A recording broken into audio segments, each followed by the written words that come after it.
we have a couple of replacement pages that the council's received. So with that, a motion to adopt the agenda.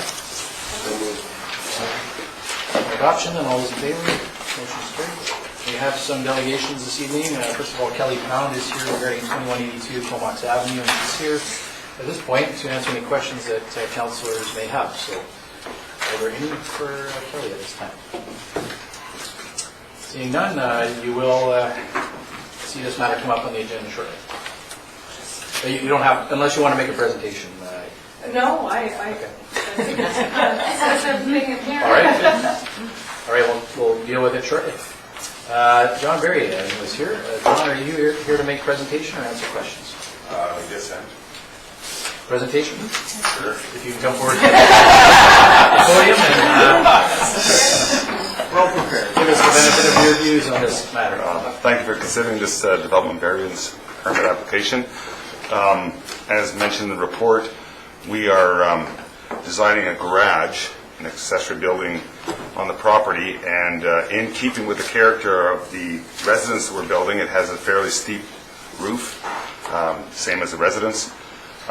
There is a habitable area above the garage, and so to keep with the design, we wanted a variance for 1.2 meters height, and in conjunction, the adjoining property is also about 6 feet higher than where we are on our property. And in discussing the matter with our good neighbors, there's one window in question that faces back to their residence, and we'd be happy to remove that window to accommodate their concerns and address any other questions that might come up. Any questions for Mr. Berry? All right, thank you, sir. And Mr. Haringa is here to make his presentation. Good afternoon. I think a lot of it was the fact that the timing of the letter of the meeting and the actual arriving of us didn't allow us with a lot of time to have communication with the neighbours. That's why I had to put in the application, because they only get 48 hours notice. Is not a great deal of notice. The two concerns we have was, three concerns we had was the distance from the property line to where the variance is asked for that building, and John explained that to me, and the window, and the third one was it's quite a low-lying area, and I was wondering the natural grade, if you bring in grade, fill on top of the natural grade, at what point does the variance come from the natural grade or from the new height of the fill? So those are the concerns. I've got some photos because it is quite a low-lying area, but I think most of the issues have been addressed by John. But those are the three areas of concern that I have about the variance. Okay, our planner can perhaps comment on that last question in particular. Certainly. If Phil's brought in the property, height is still measured from the average of the natural grade of the footprint of the building. Okay.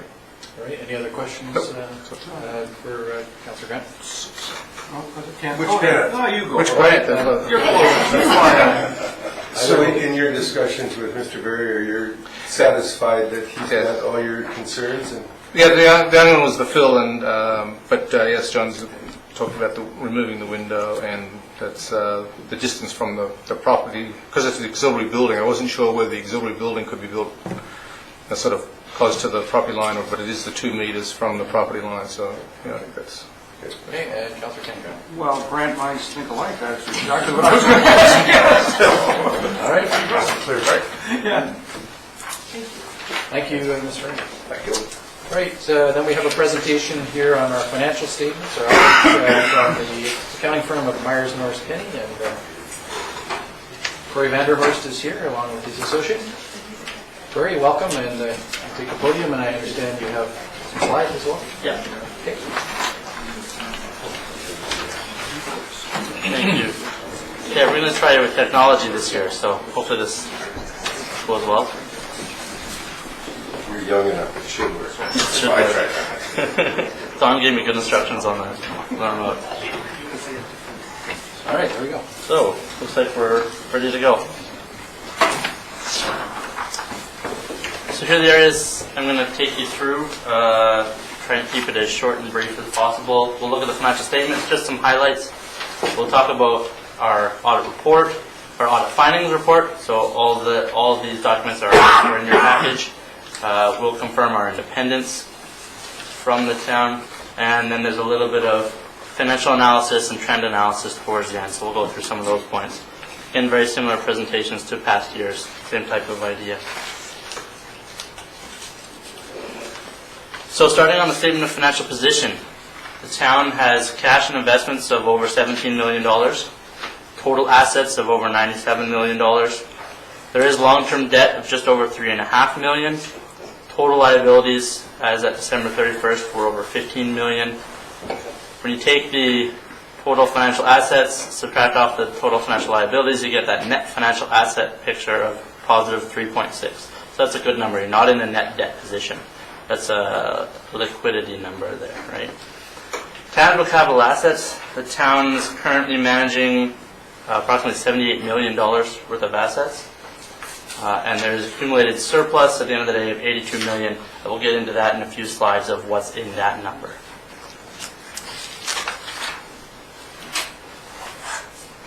For the activity for the year, statement of operations, town had revenue of just over $22 million. That is an increase from the prior year and from the budgeted number. Total expenses for the year were $16 million. I just want to draw your attention, that doesn't include debt repayment principal. It also doesn't include the purchases of capital assets. So there's a difference between how the budget is prepared and how the financial statements end up. So that's why at the end of the day you have a surplus of $6.5 million, because that's a book surplus. And I'll talk in a slide or two about the capital asset purchases. Those expenses do include amortization, so another book adjustment, a non-cash item.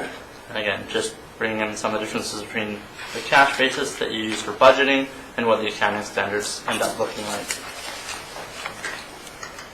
Looking at the revenues for the year, this graph shows where the revenues are coming from.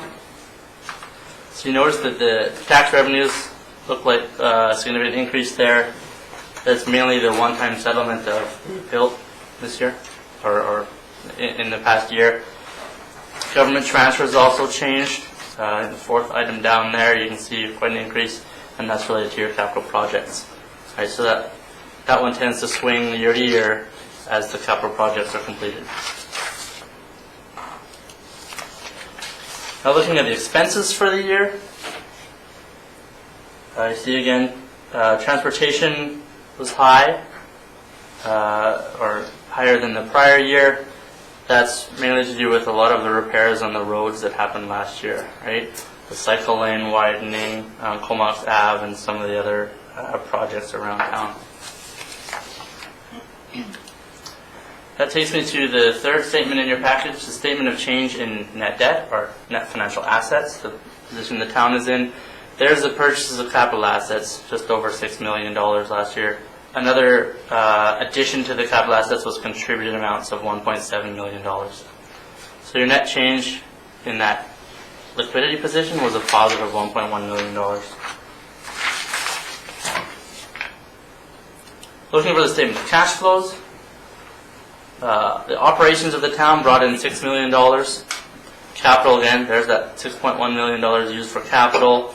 Investing brought in 2.3, so that's just a change in the investment accounts. And the financing was 598, so the difference between new debt and the debt repayments for the year. So you have a net cash inflow just under $3 million.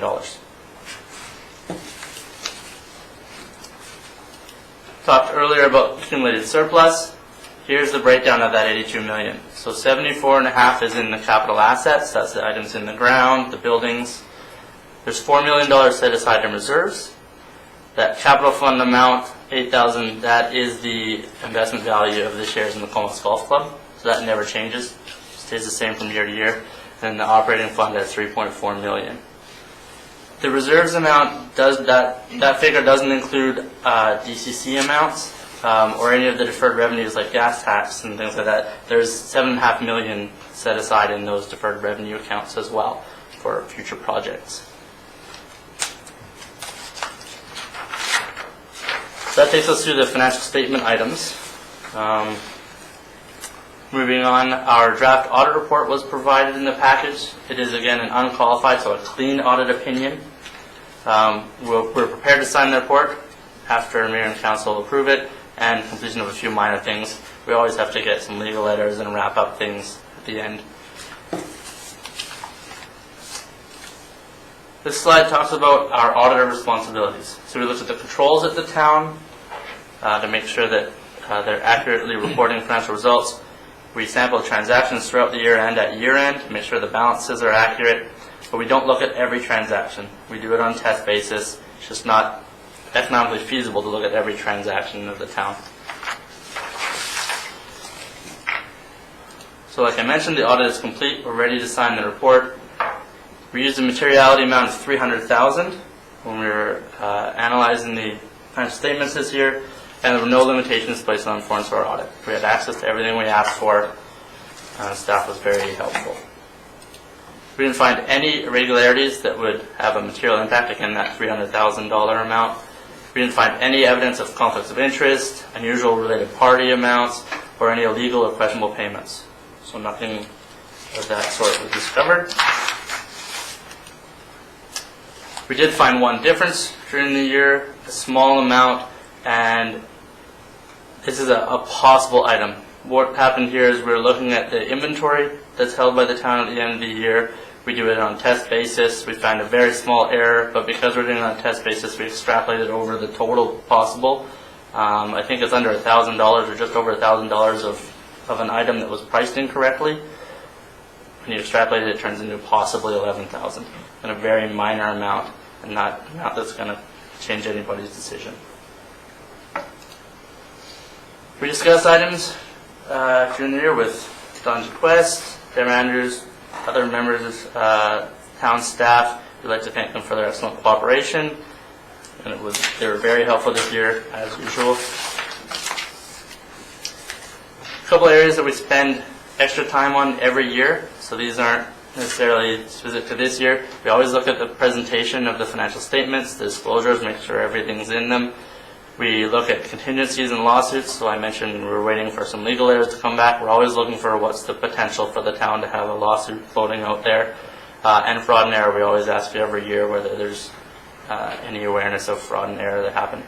We weren't aware of anything that was brought to our attention this year.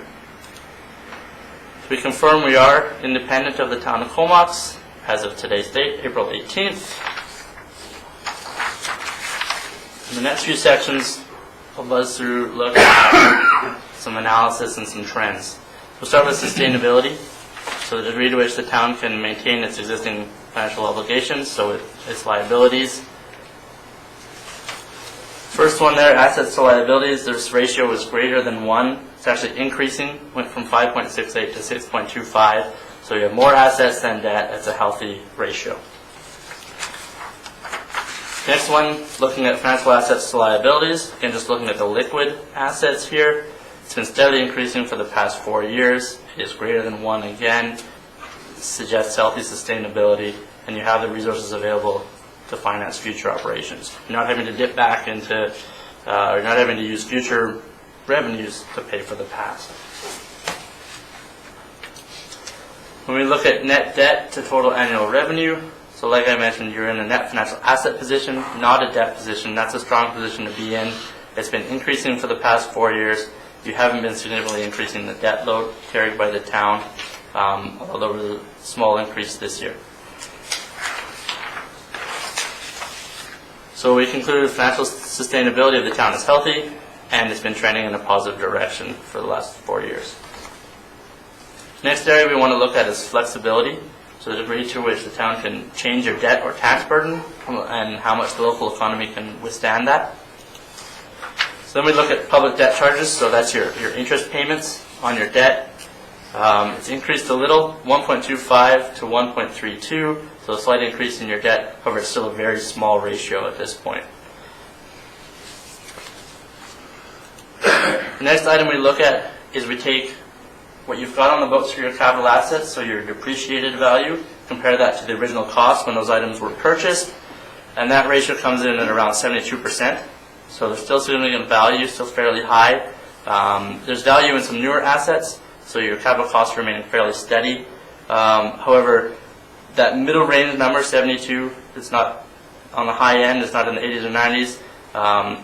That's a reflection of some newer assets like the library, rec center expansion, paired with some older assets, some roads, water, and sewer that are aging. Right? So that's why it's not as high as it could be. Then we look at your own source revenues. So this is the revenue generated by the town, not tax revenues. Right? This is utility revenue, rec center revenue, things like that. It's remained around the 95% mark when you compare it against taxes. That's very consistent with the last few years. And this is a rough reflection of the taxpayers of the town's ability to change the tax rate and pay more taxes, right? So our conclusion on flexibility indicators are staying level. Some are trending slightly positive, but fairly flat on the overall. The last item we look at is vulnerability, so the degree that the town is dependent on sources of funding outside its control. And this is your government transfers. And again, this is very tied in with the capital projects that are going on, tends to swing from year to year. It has done a slow climb, but that's as you've done more and more significant capital projects. So this is one of those ones where sometimes if you didn't have the funding, you wouldn't do the project, so it can swing that way. It has been increasing, but not at an unrealistic pace or in a manner that would be a cause for concern. And that's my presentation, so I'm happy to answer any questions. Okay, members of council comment. Corey, when you do all these ratios, of our financial assets and our debt to asset ratios and all that, do you compare that with other similar municipalities of similar size in the province? We do have an ability to do that, yeah. I don't directly do that, but we do it with the 12 or 13 that we work with right now. And that's why, like I said, that 72% is sort of a mid-range number from what we see. For example, we have some newer communities that are much higher because they have a bunch of newer assets, and some communities that are well down into the 50s and 60s. So we do a bit of loose comparison, but I don't have anything that I can hand in front of me to talk to that. All right. Any further questions? All right. Thank you, Corey, and thank you for your work on the audit. Thank you. We will be receiving the financial statements and audit report under new business. All right, so minutes of meetings. We have for approval the council meeting minutes of April 5th. Move. Second. On approval then, all those in favor? Okay. We have the committee of the whole meeting minutes for receipt. Move. Thank you, April 11th. On receipt, all those in favor? That's carried. We had some recommendations from last week's committee of the whole. First of all, the staff recommendations to incorporate a number of changes resulting in a net decrease in expenditures of $85,000 across 2012 to 2016. I move all the recommendations. Second. Thank you. No further discussion on those? Seeing none, all those in favor? Motion is carried. And we also had the recommendation to restore the Rob Avenue sidewalk project with sidewalk being funded through grant contributions. Move that. Second. On that recommendation, all those in favor? Motion is carried. So those will come back to us in the final draft budget for next week's committee of the whole. And then finally, we have the recommendation that council to support the Ontario 2012 Maker contribution at the curb line. I move that too. Second. All those in favor? Motion carried. All right, no committee reports, unfinished business. Page 15, we have the management report for receipt. Move. Second. Receipt then, all those in favor? Motion's carried. Any questions under the management report? Both those issues are proceeding with all due haste. I know that the CEO is waiting for a response back from Comox First Nations on some of the schedules. Moving on to the rezoning application for 2182 Comox Avenue. We have the staff report at page 17 with recommendations. Recommendations are that bylaw 1725, zoning bylaw amendment number 77, be given first and second reading. I'll move that. Second. Discussion on that? Councilor Price? First of all, I'd just like to say that it was a very good staff report, and I I think the staff have worked very hard on this to make it work. And if we are able to protect the little church on the hill, I think it will be a great opportunity for Comox. It's a landmark building, and it's definitely in a bad state, and it seems like a no risk and lots of gain. Okay, any further discussion? Seeing none, all those in favor? Any opposed? Motion's carried. And secondly, that a public hearing be scheduled for this bylaw. And my understanding is that is tentatively scheduled for May 2nd. All those in favor? Motion's carried. No special reports of bylaws. As mentioned, we do have under new business the Myers Norris Penny financial statements. I'll make the recommendation. Thank you. So this is to be receiving the audit planning report and consolidated financial statements for the year ended December 31, 2011, and that the consolidated financial statements be approved. That's been moved. Second. Seconded. Any further discussion? Yes. I'd just like to comment on the good job our staff is doing in the finance department. Obviously, with the comments that were made by our auditors, they're in good hands. So. Yes, thank you for that. Certainly, I would echo those remarks.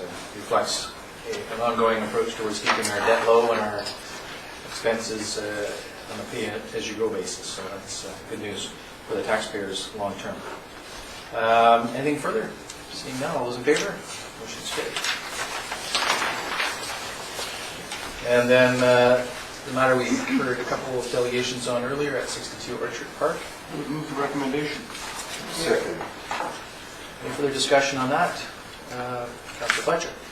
Just a question perhaps to the chair staff on the issue raised about the removal of the window, I presume on the west side of the auxiliary building. How does that officially get dealt with? Council can pass a resolution to issue permits subject to removal of the west window. And we would require revised plans and then issue a permit. Likewise, if council wanted to tie in the 2-meter setback from the west lot line, they could make that a condition. Okay, so would anyone care to make that as an amendment? Can I make a friendly amendment to my own motion? Well, Somebody else want to do it? subject to removal of the west window Yes. and to the 2-meter setback? Is that the wording? Okay, that's your amendment. I'll second. Okay, on the amendment, any further discussion? All in favor of the amendment? Motion's carried, and the motion is amended. All those in favor? Motion's carried. Thank you, staff. We are now to reports from members of council. We'll start with Councillor Tom Grant. Well, along with the rest of you, I was at ABICC in Ucluelet. I was also at a committee of the whole meeting at the regional district, a sewer committee meeting, and a recreation committee meeting at the regional district, and that's it. All right. Councillor McKinnon? Yes, I had prior to the weekend, I went to the Community Justice Board of Directors meeting where we reviewed the strategic plan. And I'd like to mention that the Community Justice Center is sponsoring a speaker of note next Thursday evening at ISFO. A remarkable story about a Palestinian doctor who worked at an Israeli hospital, has 3 daughters killed by an Israeli missile attack. And it's all about reconciliation and working for understanding and peace between cultures. Recommend that. That's 7:30 next Thursday at ISFO. I also attended the conference with the mayor and the other councillors, and went to 2 workshops of note: the Jobs BC Planned Update and the role of local governments dealing with oil spills, which was very enlightening on how possibly unprepared the province is, and hopefully going to ask some questions locally as to how we prepare for that. And finally, the Richard Bullock, the chair and the farmer of the Agricultural Land Commission, lauded our local MLA, Mr. McRae, for keeping the ALR lands frozen as such, and made a very moving and passionate presentation about ALR lands. All right, Councillor Price. Yes, I too attended the ABICC convention and found it to be excellent. A lot of good material, and Director McKinnon has touched on some of it. And I was privileged to be involved in the running of the convention, or part in the running, as a past member of the ABICC executive. Thank you. All right, Councillor Swift. I attended the ABICC conference, as you know, and found it to be interesting as a first timer. Also on Monday, I met with Richard Canavan and Al Fraser with the Filbert people at the town hall, just to have an update and a meeting there with them, and I think it went well, and they're very keen to continue to communicate on an ongoing basis with the town. Attended the photo at the hospital with Antera, attended a nautical days meeting at Westerly on Monday evening, and the Sewer Commission meeting yesterday afternoon. Councillor Fletcher. Thank you. Since we last met, I attended the public hearing that followed our last regular council meeting. Attended the ABICC convention in Hewlett. Highlight for me had to be the study tour of the Wild Pacific Trail. Just an excellent asset they have in their community there, and it just goes to show, a single member of the community certainly can make a big impact. One individual really stuck with a dream and a passion and has made great inroads. The trail is by no means complete, but each little bit helps, and I think our community could take a lesson and move forward. In addition, on Monday I attended the Antera photo as well, and encourage everyone to fill those recycling bins, because the St. Joseph's Foundation will benefit from the recycling initiatives in our town as a result of the Antera offer, which is very generous. And then Monday evening again attended the Nautical Days meeting, and that organization is gearing up, getting things excited for our big event. And yesterday attended the Sewer, Sports, and Committee of the Whole at the Regional District. Councillor Kendrick. My turn. Well, I also attended ABICC, and of note I went to the Island Railway Corridor talk and asked several questions on making sure that that rail was going to come to Courtney, and that we were going to get our just deserves out of that piece of railway that they're doing, and I was assured that that was very much part of their plan. Also, I attended an awards ceremony from the Vancouver Island Real Estate Board regarding commercial buildings from the Malahat North, and our Discovery Centre, or Visitor Information Centre, won the best institutional building from Malahat North, and also won the best overall of the night, the Judge's Choice. So it was actually quite a good evening to go to, and very gratifying, because it's a great building, and if you haven't been out to it, you should certainly make a trip out and see what's going on out there. Excellent. All right, I'll report briefly. In addition to the things mentioned, public hearing, I signed the Volunteer Week proclamation at Courtney City Hall. I also was presenting at the Young Professionals Comox Valley Lunch and Learn regarding strategic and financial planning, similar to what I've done with the Rotary. Also met a resident who's interested in perhaps getting another celebration going around St. Patrick's Day. The ABICC, most of what has been mentioned already, is certainly notable. We didn't have any resolutions there. The Regional District did have a couple on storm drainage through the Ministry of Transportation and Infrastructure, the other on blue carbon credits, which may benefit us as we look to offset gas emissions if we can do that locally through the estuary. And the St. Joe's Foundation Antera photo op. In the last 24 to 36 hours, I was over in Vancouver attending the biannual Mayor's Forum, which generally has been run by Local Government Leadership Academy, facilitated this year as it was a couple years ago by Dr. Gordon McIntosh, who many of you know. And there were 30 mayors and chairs of regional districts there to share ideas around governance procedures as well as best practices. Had lots of good discussions, formally and informally, with mayors from communities such as Fort St. John, Tumbler Ridge, Prince George, Fernan, Chetwood, Oliver, Golden, Nanaimo, Port Alberni, Seward, Hardy, Dallas, and of course, self. And that was all really good information to have, and there will be some material forwarded to us from that, which I'll circulate. So I don't expect you to get all those communities down there. But it's quite remarkable to see how many communities have many similar issues and how they deal with them. So that is my report. No other late items, media questions at this time, none. Any questions from members of the public at this time? Seeing none, we would entertain a motion to adjourn. Move. Second. Those in favor? Motion is carried.